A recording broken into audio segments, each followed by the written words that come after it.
developing entirely new plans and contingencies, and probably learning more about virus spread rates than you ever wanted to know. Talk to us a little bit more about, how things are going and what you're most proud of, but also what you're still challenged with. Well, it is, as you noted, a most unusual environment. This is my 41st year. I've never seen anything like this. I don't think anybody else in my generation or any of the generations that are working right now have ever seen this before. Our predecessors dealt with the Depression, World War II. I don't think we can really imagine what that might have been like, but there's been nothing like this in our working lifetime. As you noted, we've learned an awful lot about COVID-19 and the coronavirus, and there's apparently an awful lot more to learn about it. And it is an ever-shifting and ever-changing environment, which has made it extremely challenging to work in. You ask how things are going. They're going really well considering. So I think almost everything has to be qualified with considering. We would rather be, as we normally are this time of the year, with every student in every school day, face-to-face with their teachers.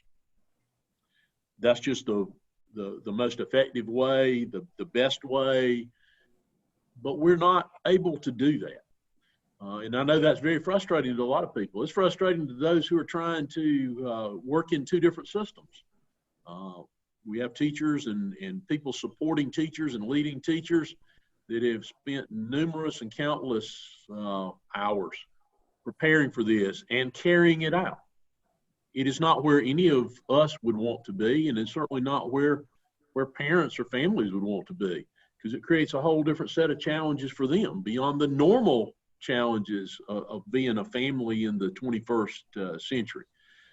So while it's not where we want to be, I think our folks have done an outstanding job in doing the very best they can do to deliver instruction to our students in a way that's meaningful, in a way that keeps them engaged as best we can, considering that a number of them are remote each day.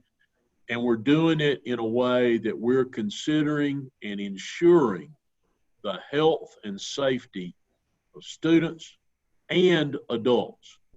Sometimes in the conversation, one of those gets emphasized perhaps more than others, and each is equally important: the health and safety of those employees and the health and safety of our students.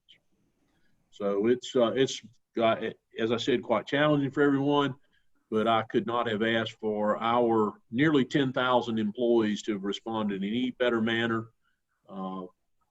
They're working hard every day, and they always work hard, but they're working even harder than usual and having to do things in different ways and sometimes in multiple ways to ensure that the job gets done. Yeah, I think it's a really good point, Dr. Roysterr, of the 10,000 employees that are working every day with the students. Talk to me a little bit about the immediate challenges that you're working with, right? You're 3 weeks in.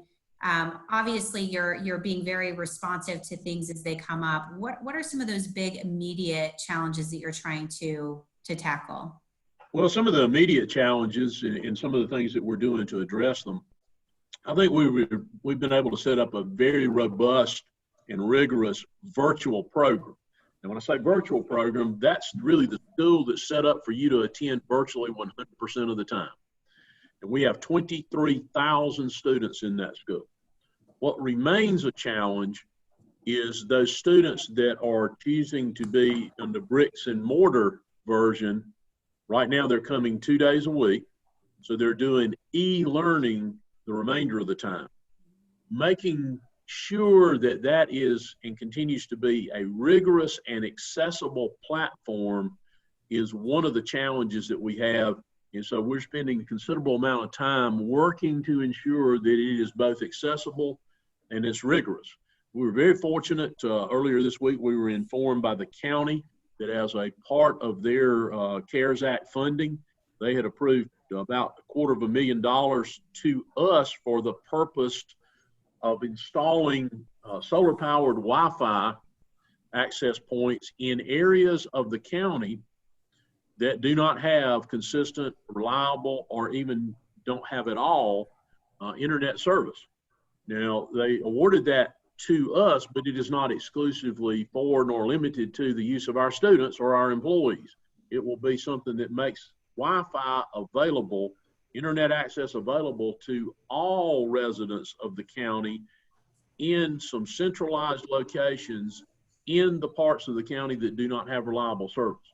So that will be an asset to individuals in the community, whether it's for a business purpose, whether it's for making telehealth visits, whatever it might be, that will provide greater access to families and individuals throughout the county, directly related to school and related to all other manners of their life. So I think that's a very positive thing. We continue to work with and try to support our teachers and our principals in this very challenging environment where we have teachers teaching students in person 2 days a week, the other half the class at home on the other 2 days, and all of them at home on Friday, making certain that they have work that's meaningful for them to do, working somewhat independently, but then teachers checking in on them at intervals on a daily basis, including on Friday mornings. That continues. As you might imagine, it's challenging to teach when everybody's sitting in front of you. So that's particularly challenging for our teachers, and we'll make sure that we have the support in place to ensure that they can do a good job with that. And so we're working on things to help them with that really challenging aspect of what they're doing right now, what they're trying to do. Now, there's an upside to everything. One of the tremendous upsides to this is when they are able to be in person with students, they're working with groups anywhere on a 2-day a week numbering from 8 or 9 up to 16 or 17. And some of the high schools, 17 to 18. Particularly in the lower grades, the elementary grades, where those numbers are really small, they can really leverage the power of individual instruction. And we believe that helps to make up for, and probably in a lot of cases, even accelerate them beyond normal 5-day attendance because of the intense availability of working one-to-one with a teacher on the 2 days they're in school. So that should be a positive. And I think even we really don't have a lot of test scores to look back on from last year because of the state testing was suspended. But we have gotten our AP scores back and our SAT scores back, and they all showed significant improvement. So some people who might have the idea that things are not taking place or that they're not rigorous, that's some kind of third-party evidence that opinion may not exactly hold true. Yeah, that's great news to hear, actually, on that front. And I want to go back to one of the things that you said, around collaboration that's come out of this. And you mentioned the county, certainly, United Way and our many partners as well. But this idea of the digital divide. And Dr. Anderson, I think a lot about your role, right? You joined OnTrack Greenville as executive director in July, obviously during the pandemic, and you come to us from Tanglewood Middle School, which is one of our OnTrack schools.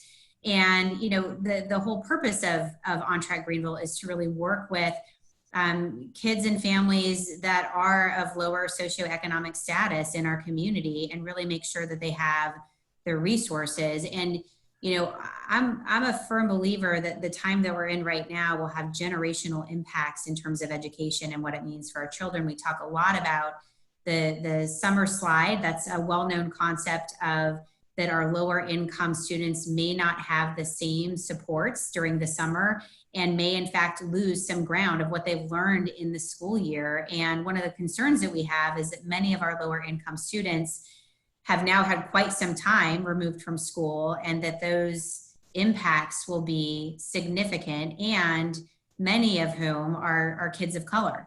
And OnTrack Greenville is typically in the schools. Obviously you're not, but you've had to be nimble and thoughtful about that. Tell us a little bit more about how you've been responsive in that space, Dr. Anderson, and what it looks like for the partnership.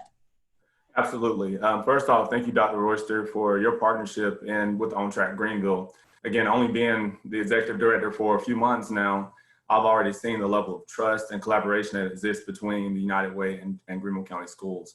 One of the most important things I think that has arisen from this partnership is that Greenville County Schools has allowed for our nurse practitioners that we fund through OnTrack Greenville, as well as our communities and school specialists that serve our students in the areas of behavior, attendance, and their course performance, and our mental health specialists funded into the schools. And so those individuals are still having direct impact on those students that are still receiving that brick and mortar traditional couple days a week instruction. And so that made is having an enormous impact on our structure and our ability to really support our students. When it comes to our e-learning and to our virtual students, absolutely. Like you said before, the McKinsey Foundation found that students of color and students in poverty could see up to a year's worth of learning loss because of COVID, and in addition to the summer as well. One of the things that OnTrack Greenville recognized in its inception was that the summer slide was a true phenomena. And the Bell program, which is a summer program, 5 weeks that teaches our students some reading skills, some math skills, as well as focuses on that exposure and opportunity by taking them on trips, college trips, museum visits in the summer, and also touches on social emotional learning and of course mental health, which COVID has us all kind of concerned about because anxiety levels and stress levels are up right now. Because Bell Excel was put in 5 years ago, they were primed, honestly, for the ability to adapt and pivot. Pivot's really kind of been the term this summer, I know, for many organizations, especially us in education. They've been able to pivot and create a remote option for our students. And so, of course, they couldn't see our kids face to face in the summer, but what we have worked with them to be able to do was provide an evidence-based program that not only served our students remotely for 2 weeks in the summer, 4 days a week, focusing on English and math skills and social emotional learning, but also 10 weeks as an after-school program. So those students that are part of the Bell Excel summer program, there's about 200 scholars currently out of the OnTrack schools being served directly, 10 weeks after school, virtually, but they have access to a certified teacher to be able to get that additional support that they may need. And that's more that's more one-on-one, small group support. They're able to work on their assignments from the day or from the week. Another way that OnTrack Greenville is supporting the summer slide specifically is really through connectivity. Connectivity for OnTrack Greenville has been key. Again, we're going back to that collaboration. We're talking about communication. We're talking about being connected to our families and our students. When, for example, Bell Excel is one of many interventions that OnTrack Greenville provides for the schools. But the power of that is, although it serves, those 200 scholars, what they're able to do is identify, and those teachers are able to identify those students that already have significant challenges or more complex challenges. They've already started talking to communities and schools, so our student support specialists that are in the schools, but also doing basic needs assessments for our kids, figuring out what they need in their homes, being able to leverage the resources provided by the United Way. They've already connected those Bell students from this program to communities and schools. So now they have a link throughout the year of support, not just for those 10 weeks in the summer and 3 weeks in the summer and 10 weeks into the school year. But from that, communities and schools can then refer students to our Prisma Health practitioner. If kids are dealing with mental health concerns or anxiety or stress, that nurse practitioner or that doctor through telehealth, which is now, because of the district's willingness to provide this on every Chromebook, students can log in to telehealth on their Chromebooks, and a doctor or a certified nurse practitioner can see those kids face-to-face from home or at school. But again, those things don't just happen. Those things happen because of communication and connectivity. because that Bell Excel teacher was able to identify a need, to get them to communities and schools, which identified a need, to get them to Prisma Health, that nurse practitioner, to identify, okay, is there something medically that we need to address with this child? Mm-hmm. Again, reducing those barriers, that's the goal of OnTrack Greenville, providing the right intervention at the right time. Right now, summer slides, huge issue because there's a COVID slide as well. And we can't have our students facing barriers on top of barriers. Our goal is to try to remove as many as we can as we navigate through COVID. So, Yeah, and Dr. Anderson, I love that you mentioned that, because I do think one of the real benefits of the long-term relationship between OnTrack Greenville and the school district has been, we've been able to be very nimble. And, you know, I don't know how many people actually know that the Chromebooks, which all students have, now does have that access to Prisma Health. And I think that's so critical, and I think so strategic. And Dr. Roysterr, I know that you were such a huge part of that. Both of you have touched on this. Mental health needs are through the roof, right? So United Way, we have something called 211, which many people know, the 24/7 call line that people can call in, get someone who understands the community in either English or Spanish, which is really helpful for our community here locally. One of the top needs that we're seeing is mental health. And we know that that really impacts our students. And Dr. Roysterr, I'd love to hear more from you on the approach that you're taking right now, in particular, around mental health needs for your students, but also for your staff. Well, you all may know, may not know, we were one of the first districts in the state to actually co-locate mental health counselors in schools. So these are mental health professionals provided by the local mental health services agency, Greenville Mental Health, and we've had them for a number of years. But we've greatly ramped up that partnership, where we now have mental health counselors physically located in a large number of schools, and mental health counselors assigned to every school. Now, it's like we do our assignment of nurses. It's based on acuity. It's based on caseload. So there are some schools that might have more than one mental health counselor, and some schools that share one.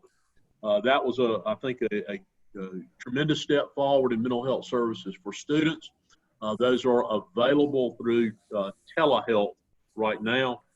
From an employee standpoint, we also have an employee assistance program that provides services of that same nature to employees above and beyond what normal employee insurance would provide. The other thing, and you all are probably not yet aware of this because we just reached this agreement within the last week or two. We will now be able to provide access to Bon Secours St. Francis healthcare services through telemedicine, through an app on those Chromebooks that similar to the arrangement we have with Prisma. So again, expanding that network of availability of services for our students. And that's a very, very positive thing. Like so many other aspects of dealing with the environment we're in right now, we have to constantly be looking for ways to evolve and adapt and deliver what might be a traditional service, but deliver it in a non-traditional way. Mm-hmm, mm-hmm. Couldn't agree with you more on that, of being adaptable right now, particularly in the environment that we're in, and looking for those unique partnerships. Dr. Anderson, would love your thoughts, in addition to Dr. Royster's, on mental health and what you're seeing from an OnTrack perspective. Absolutely. One of the things that we, through OnTrack Greenville, have broached upon is that when we talk about students at the center, that means taking care of not only the students, but taking care of those adults that are around them. And we often, everyone's heard of the airplane analogy of you can't take care of the other passengers or until you take care of yourself.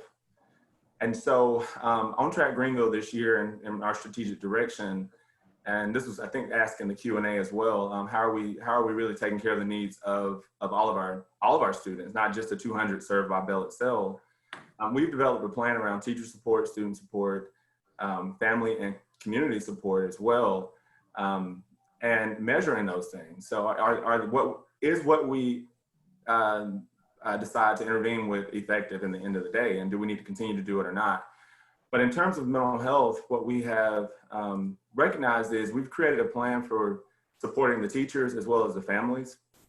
And in supporting our teachers, we are calling on the support of our trauma-informed social worker or trauma-informed specialist to provide sessions for our teachers, to also be able to connect them to EAP, which is a service provided by the district, if they are in need of assistance. But also training our teachers, and I'm so grateful for the district for opening the door to allow us to do this. But at the beginning of every year, OnTrack hosts a summit or a workshop. And typically in that workshop, we motivate teachers for the year, we incentivize them, we get them excited about the year, and of course it surrounds professional development and some sort of learning. One of the things that our principals actually identified early was that teachers understanding their kids' needs and being responsive to their kids' needs was not only critical now, but it's always been critical, but of course more than ever now. So that when kids come in on a virtual platform or face-to-face, do our teachers even have the skills to recognize the challenges that our kids are facing to be able to utilize the resources in place? And so within our workshop model, instead of doing one summit this year, we're doing a 3-part workshop where we are providing training to those teachers in regards to cultural competency.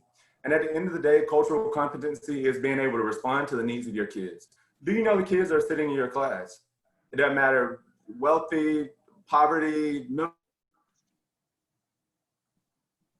right, Dr. Anderson, you froze for a moment. So when you come back up, in the meantime, Dr. Roysterr, there's another question that popped up that ties into the telehealth that's available to students. And that is, how do parents or caregivers know that that's available to them in terms of access? So you've partnered with Bon Secours, you've partnered with Prisma. How do you get the word out to parents? You know, we put out information about that on social media. We put it out on regular media. We put notifications, and I need to, just to a degree, plug something here. We have something for our students in student access called Backpack. And a lot of parents are already familiar with that. It's extremely important as a parent if you will get yourself linked to your student's Backpack account.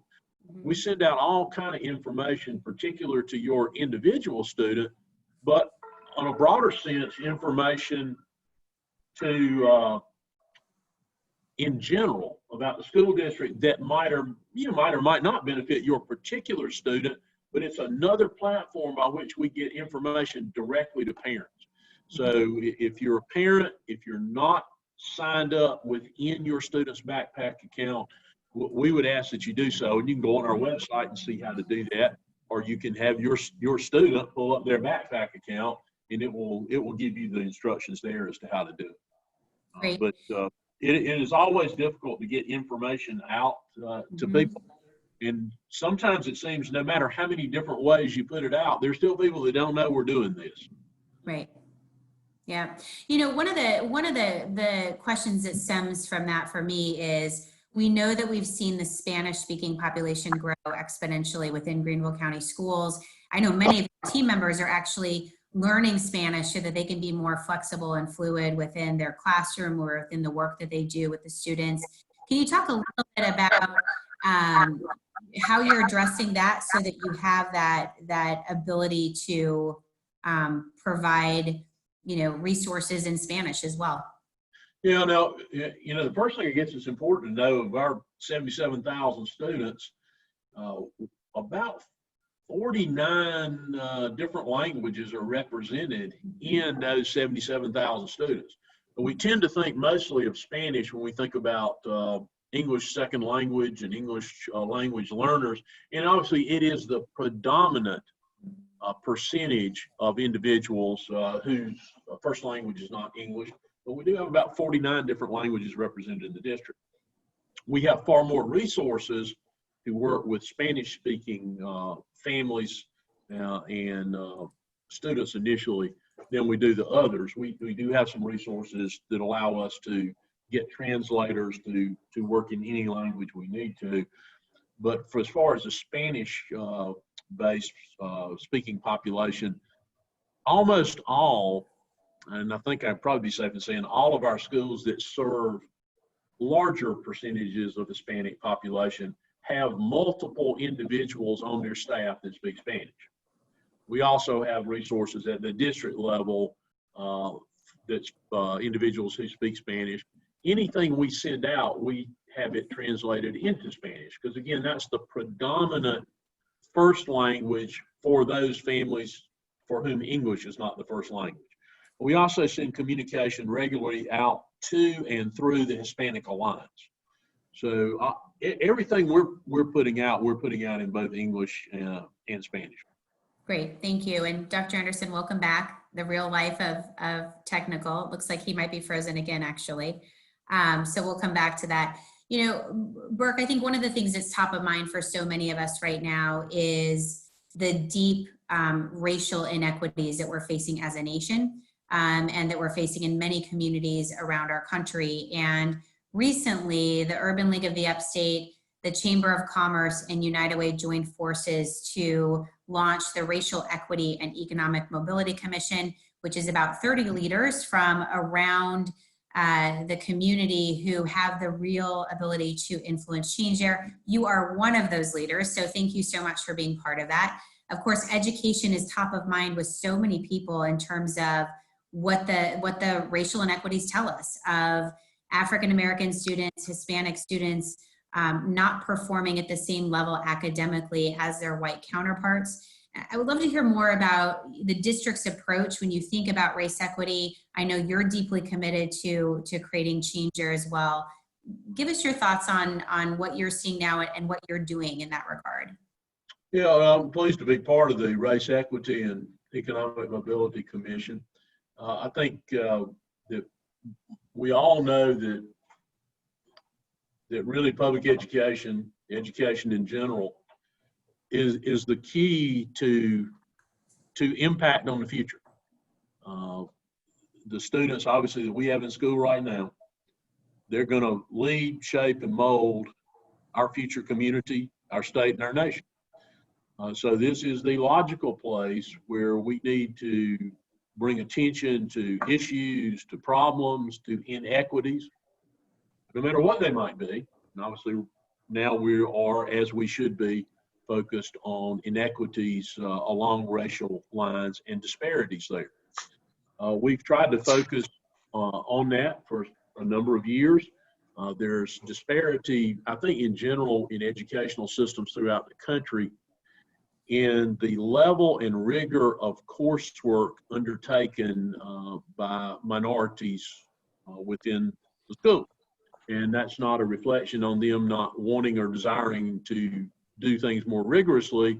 It's making sure that everybody's aware of those opportunities, and that if perhaps circumstances have caused you not to be ready to take advantage of some of those opportunities, that we have in place things that help you to become ready to take advantage of those things. I mentioned earlier the improvement this past year in SAT scores and the improvement in AP scores. One of the other areas where we've greatly improved in the last 9 years has been in graduation rate.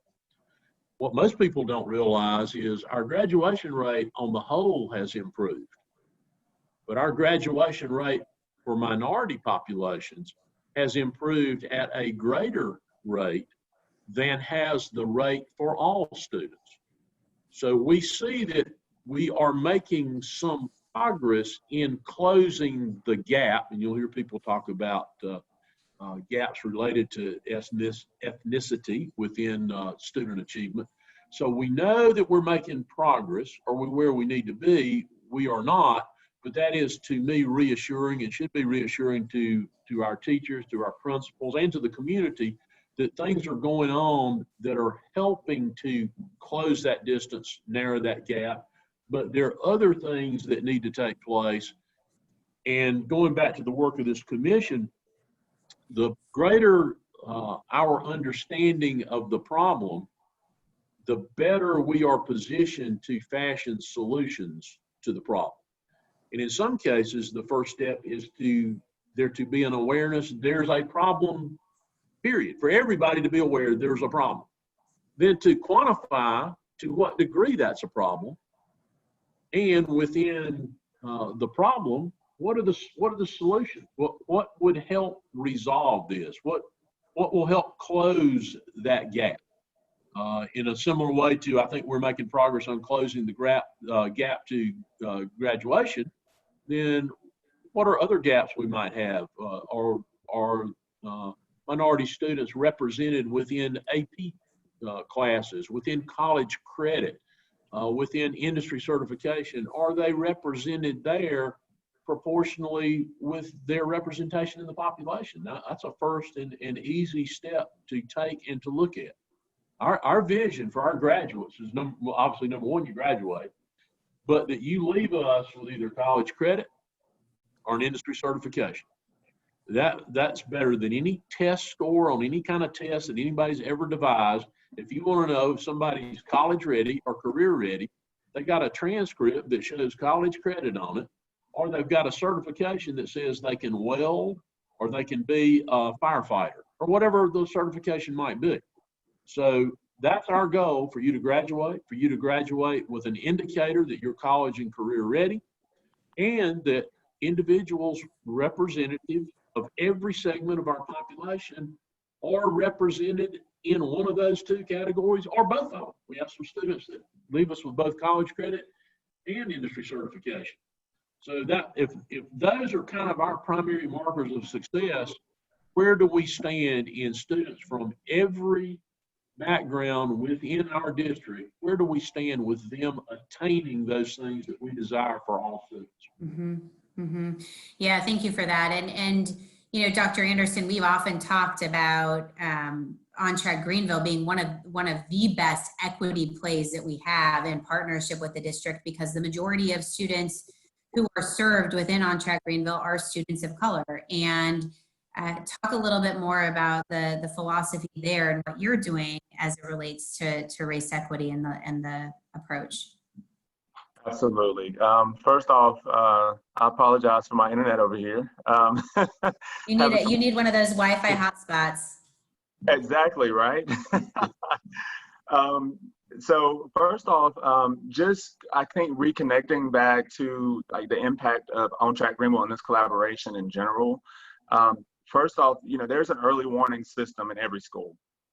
And so within the early warning system that has been developed in conjunction with the district, we're able to identify students and we're able to identify their needs immediately. When they start flagging, when students are no longer coming to school, or their grades start to flail, or their behavior starts to get worse, there's a system that identifies those students so that we all come around the table to identify what intervention they need. And so the thing about right now and what's happening with COVID and responding to all of these challenges is the fact that if this partnership was brand new and if it weren't working, then we wouldn't be able to respond and gel in the way we're responding. We're being able to act very synchronously right now. We're acting in tandem, step in step with the district to provide for our students and for our entire community. When we're talking about the right interventions, and you talk about the digital divide. When we talk about the digital divide, one of the things that OnTrack Greenville and the United Way has done, has partnered with our school tools program that's internal at the United Way to be able to provide and fill some of the gap where there may be hotspot needs. Thankfully to this great community, $20,000 was raised to be able to provide a year's worth of internet for over 50-something families in this community for our students to be able to even access the telehealth, to be able to access their classes, to be able to access face-to-face with an instructor. And then when we think about our mental health challenges of our students and race and equity, I think when we talk about race and really understanding our kids, it goes back to, I think, the point I was going to make before I was cut off the first time. And that is when, we are dedicated to ensuring that our teachers have the right training. That if we know the district can't cover everything at one time, you can't. There's a lot of teachers, there's a lot to be done. but we can step in as that partner to support those needs. And so again, when our principal said, hey, our teachers really need some training on cultural competency, and we were able to fill some of that gap with the blessing of the district. When we think about cultural competency, all it is responding to the needs of the students that are in front of you. So whether I'm teaching students that are in poverty or teaching students that are middle class or Black or white or Hispanic or whatever, do I, as a teacher, am I able to identify who's in front of me, how to effectively teach them, and how to build enough relationship with my students that when they are struggling, and that I know that they're struggling, that when they have a need, I know they have a need. When social issues arise, that I am equipped to be able to facilitate the necessary conversations with them so that I can raise their self-esteem, that I can let them know that, that as an educator, what my role is to support you, and then point them to the right intervention in terms of all these resources that are provided by OTG, United Way, Greenville County Schools, or Greenville County as a whole. And so I think all of that goes back to, when you think about race and equity in the classroom, do our schools, do our teachers really know our students? Are they able to respond to the needs of our kids? Thank you, Dr. Anderson. I think highlighting that partnership and that collaboration is so important. And both of you are touching on something that I think is top of mind for us as a state, as we think about the talent pipeline that both of you are dedicated to ensuring that we have. And for a very long time, there's been a focus on not only high school graduation, but four-year college graduation. And Dr. Roysterr, you touched on, it's actually deeper than that in terms of equipping our young people. And I think about our companies within South Carolina needing talented and qualified employees right now. That's not a down the road issue. That is an immediate need that we've had for a very long time. Talk a little bit about that for me, Dr. Roysterr, starting with you, about how you're cultivating those relationships and how you're preparing our students for that future. We have a huge number of partnerships. We've talked today, obviously, and for good reason, centered around United Way partnerships. But we have partnerships with really every large industry in our community and many smaller industries and businesses. To your point, there are great employment opportunities in our community and in the upstate. That one, we like to think that more education is great, and it is. But there are a lot of employment opportunities at great wages for people who graduate from us with a certification. There are even more opportunities if you will go beyond us to Greenville Tech for a year or 2 years and get additional certifications. And we're talking in many cases of jobs that the pay for those jobs exceeds that of liberal arts graduates for your institutions. Now, that's not to discourage anybody who wants to go get a 4-year degree and pursue that, but there are great opportunities that I don't think students are always aware of, but more importantly, because I think we do a good job of letting students know what's out there. Families don't really know that. And sometimes parents have an idea, like we all tend to do sometimes, that things are like they were 10 years ago, 20 years ago, 30 years ago, or 40 years ago, and they're not. And one of the things that's changed dramatically is the demand for skilled, technically knowledgeable workers for high-wage jobs, whether that be in the manufacturing sector, in the technology sector, in the mechanical sector, in construction, in all these different arenas where you can go out and be a high-wage earner with very little investment in time beyond your high school diploma, but it does require an investment in time beyond your high school diploma to get to those more highly compensated jobs. And there are a lot of them in the upstate. You can look through any online hiring platform that's out there, and you'll see all kinds of opportunities, but they require some level of technical skill. Yeah, thank you, Dr. Roysterr. All right, so please do, if you're on the call, if you have questions, please pop those into the Q&A or the chat below, and we're happy to answer those. EJ, just from your perspective, thinking about OnTrack and preparing our students for long-term success. What would you add to that? Absolutely. So this year, OnTrack has added its second high school, and so we're now directly supporting Berea High as well as Carolina. And that's one of the major conversations that my team is having right now. What does that transition, what does that phase in look like for a student who has had 3 years of OnTrack Greenville direct services, and then now we're in high school, and our ultimate goal again is to graduate our students and move them on to post-secondary success. And so as we look at moving our students on to post-secondary success, we know that in Greenville, there's, an Southern Economic Mobility study multiple years ago found that 98% of students on the Whitehorse Road area or that live in poverty in Greenville, 30 years later, we're not making as much as their families, parents were making or grandparents were making before. And a lot of times those students end up staying on Whitehorse Road. And so when we look at the opportunities on Whitehorse Road, one of the conversations that we're currently having is what job opportunities are there? How do we uplift and elevate what's there? If transportation is an issue, let's make transportation not an issue anymore.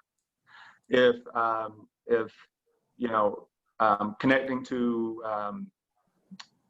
resources outside of the immediate area is an area, let's remove that barrier. And so what we're working on internally is a way to figure out what job opportunities are available in that area, which there are a ton in supply, logistics, trucking, that we can connect our students to immediately once it's identified as they move through high school, what they're going to do, what their future plans are. Their future plans, again, are not to go to college or not to pursue, an associate's degree, or then let's connect them with the job. And so as we move forward and really dream OnTrack Greenville and what it looks like for our high school students, it's what's doable and what's sustainable for them. And what's doable and sustainable for them immediately in the foreseeable future is connecting them with all these job vacancies that are available in those organizations and those companies that are there. And I think it's just, as again, when I talk about walking synchronously with the district, and we have such a strong partnership, having, incorporating, opportunities for internships and those things within the schools and around that are conversations that will be had in the future. And so, again, the door is open. There are areas that can really impact our students in terms of economic mobility, move them out of poverty, and then honestly improve the area they're in now and improve their whole cycle of success for their families. Yeah, thank you, Dr. Anderson. And a follow-up question on that we have from the audience on that topic of career ready.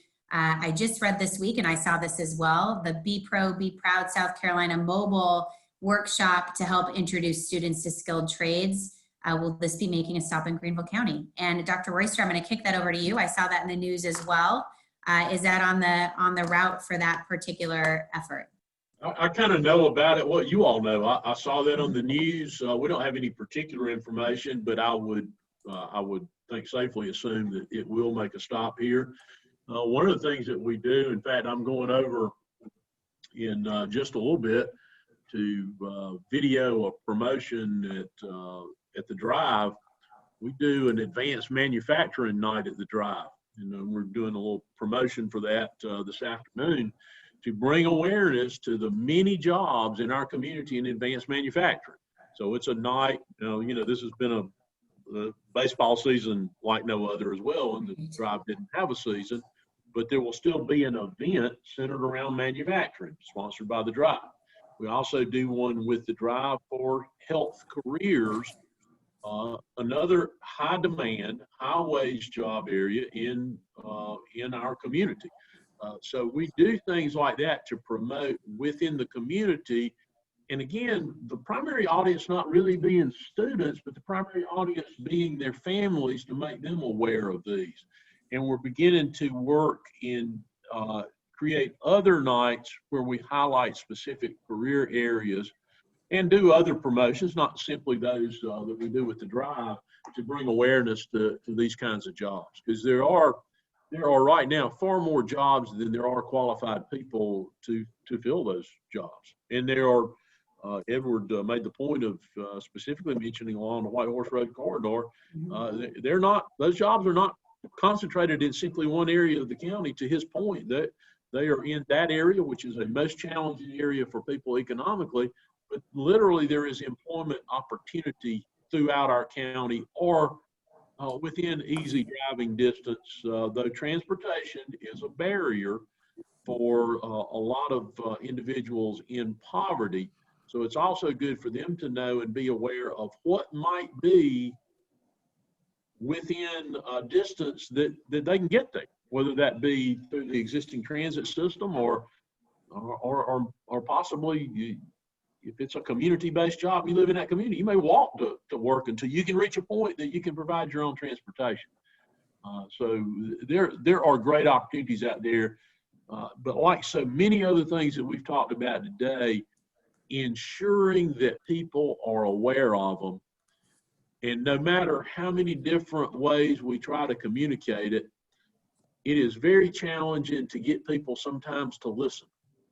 So I think while we know 1,000 ways to communicate, we've not really come up with a way that makes sure that people have heard that which we have said. Yeah, thank you for that, Dr. Roysterr. And that leads us actually to another question that's popped up, which, Dr. Anderson, I'll kick this one over to you. How can the schools and OnTrack work with parents to educate them more on career possibilities and pathways? So I think this tags on to what Dr. Roysterr is saying, and what is your sense there for OnTrack? Absolutely. That's a great question, and it actually aligns with one of our strategies for this year. So within our strategic framework for OnTrack this year, again, as I mentioned before, we have an area dedicated solely to families and communities. And one of our primary goals this year is to increase communications and increase access to those type of things for our families. And so within that, we have 3 focus areas. We have access to basic needs, food, homes. Then we have access to financial literacy, and then education. What education or training do you need in order to secure the job that you need? And so what our family engagement specialist has done is created an asset map or resource map for parents in the area. And each month of this year, our school social worker, parents, organizations within that area. So for example, in the month of September, we're going to highlight basic needs. Parents can attend, again, social workers, school staff, counselors, principals, anyone in the community can attend this event where those organizations focused on education or financial literacy or basic needs will hear 2 to 3 minute snippets from those organizations in the area about what jobs are available or what needs that they can fill, how they can work with them to get them to take this class to maybe move them to the next advancement in their job. And so again, this will start this month. Our family and engagement specialist will be leading it. And when we talk about improving communications with our families, we know that literacy, especially amongst people of poverty, can sometimes be an issue. And then, of course, I heard, I missed some of that conversation, but when you're talking about people who speak another language outside of English can be a barrier. And so, we found through our research that it takes generally about 2 weeks from an announcement for those families and individuals to really comprehend what's happening and interpret to be able to seek that resource out. So how do we get it quicker to them? So this year, we are working on a platform that can notify our families immediately when job opportunities come about, or when there's resources available, or we're hosting a meeting like that, and it is delivered in their home language. And so that's one of the ways that we are, working again to prevent those barriers.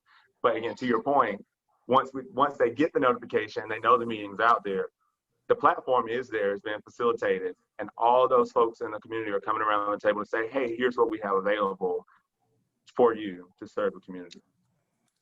Thank you, Dr. Anderson, for that. And I think that's so critical in terms of recognizing the length of time it takes for that communication to get to parents and families as well.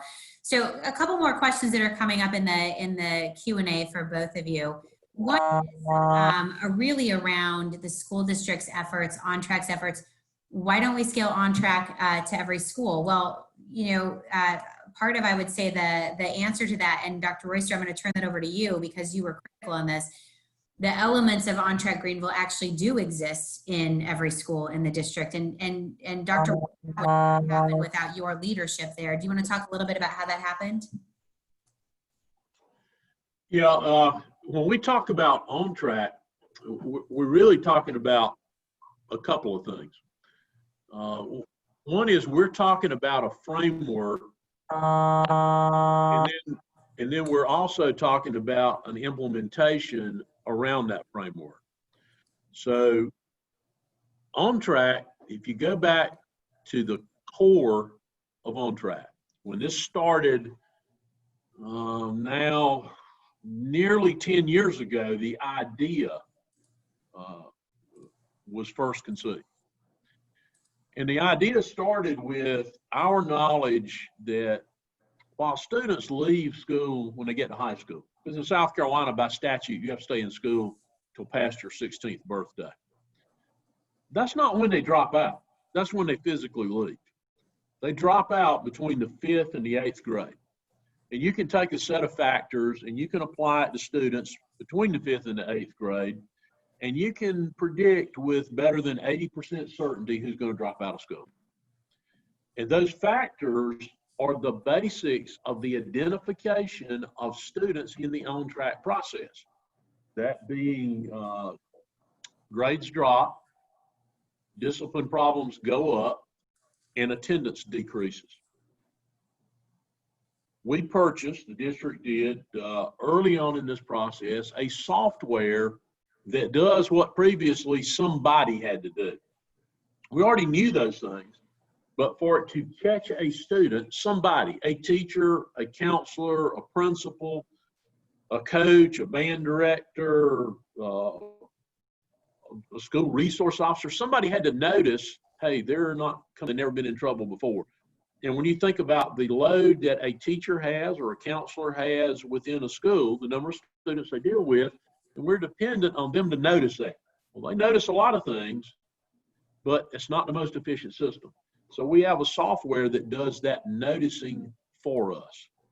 That then puts students in the loop for OnTrack services.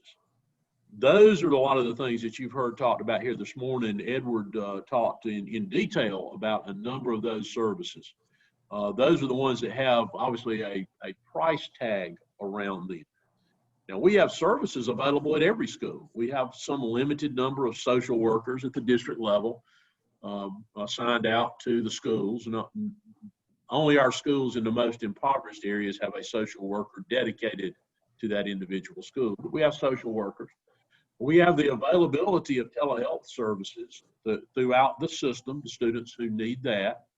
We have, as we talked about earlier, mental health services, no matter what school you go to. So we have the software in place. We have the processes in place to engage other services.